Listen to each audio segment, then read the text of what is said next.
Hello दोस्तों, मैं एल्की निराला आप लोगों को अपने ही चैनल पे स्वागत करता हूं। दोस्तों चलिए आज हम लोग पढ़ने वाले हैं क्लास 10th का बायोलॉजी जीव विज्ञान।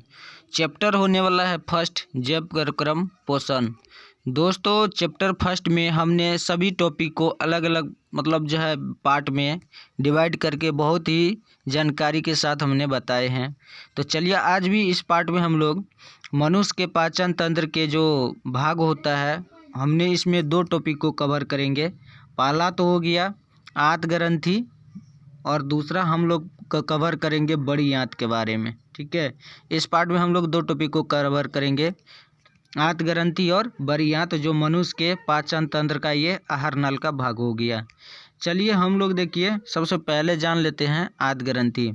दोस्तों इससे पहले हमने इस चैप्टर का सारा जितना भी पार्ट है सबको हमने छोटे छोटे पार्टों में डिवाइड करके बहुत ही सरल तरीक़ा से बताए हैं। आप लोग इसको एक बार अवश्य देख लीजिएगा, हमारे चैनल पे सब ये आपको मिल जाएगा बायोलॉजी और भौतिकी का।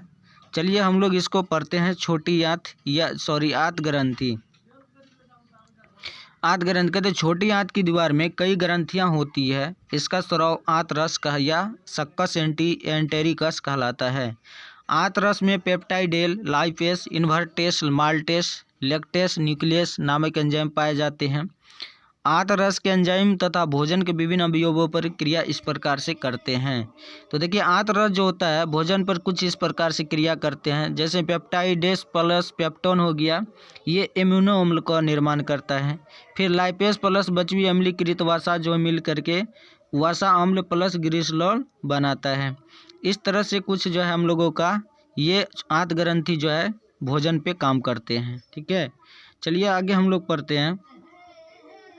कहता छोटी आंत में कैम और भी तरल हो जाता है तथा अब यह चाइल कहलाता है। चाइल के पचे हुए भोजन का अवशोषण इलियम के इलमिलाई के द्वारा होता है। अवशोषण के उपरांत सरल भोजन बिलाई में स्थिर रुधिर के कोशिकाओं में रुधिर में मिल जाते हैं तथा रुधिर संचार के द्वारा विभिन्न भागों में वितरित हो जाते हैं। चलिए आगे हम लोग देखिए पढ़ते हैं बड़ी आंत। ठीक है, बड़ी आंत कहता है छोटी आंत आहार नाल के अगले भाग बड़ी आंत में खुलती है। तो देखिए पहले भोजन जो आता है तो कहाँ आता है आप लोग बताइए, बड़ी आंत में आता है कि छोटी आंत में आता है? तो यहाँ पर सबसे पहले जो भोजन आता है बड़ी आंत से जो पहले भोजन आता है वो छोटी आंत में आता है और छोटी आंत के बाद ही बड़ी आंत में भोजन आता है। तो इसलिए कहा जाता है छोटी आंत आहार नाल का अगले भाग बड़ी आंत में खुलती है।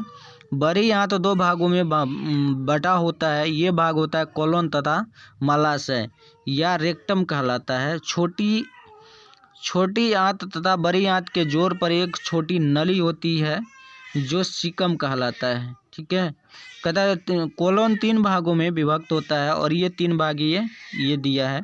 पहला दिया ऊपरी गामी कोलन, अनुप्रस्थ कोलन और अधोगामी कोलन। ठीक है, चलिए आगे हम लोग समझते हैं। देखिए यहाँ पे कुछ इसका तीनों ऊपरी भाग का यहाँ पर हमने फिगर के माध्यम से बताए हैं। देखिए कहता अधोगामी कोलन रेक्टम में खुलता है और जो अंत में मल द्वार के द्वारा शरीर के बाहर खुलता है। अपचा भोजन इलियम से कोलन में से होते हुए रेक्टम में पहुँचता है और बड़ी आंत के इन भागों में अपचे भोजन का अतिरिक्त जल भी अवशोषित हो जाता है। अंत में अपचा भोजन मल के रूप में अस्थायी तौर पर रेक्टम में संचित रहता है, जहां से समय समय पर मल द्वार के रास्ते से बाहर निकल जाता है। जैसा कि आप लोग देख पा रहे हैं फिगर में, ये हो गया हम लोगों का बड़ी आंत के भाग, जो इस तरह से यहाँ पर जो है क्या होता है, ये बड़ी आंत का भाग हो गया है ना, बड़ी आंत का ये भाग हो गया।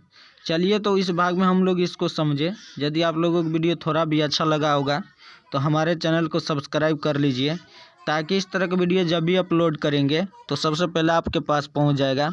वीडियो में बने रहने के लिए बहुत बहुत धन्यवाद। फिर मिलते हैं नेक्स्ट वीडियो में, तब तक के लिए जय हिंद।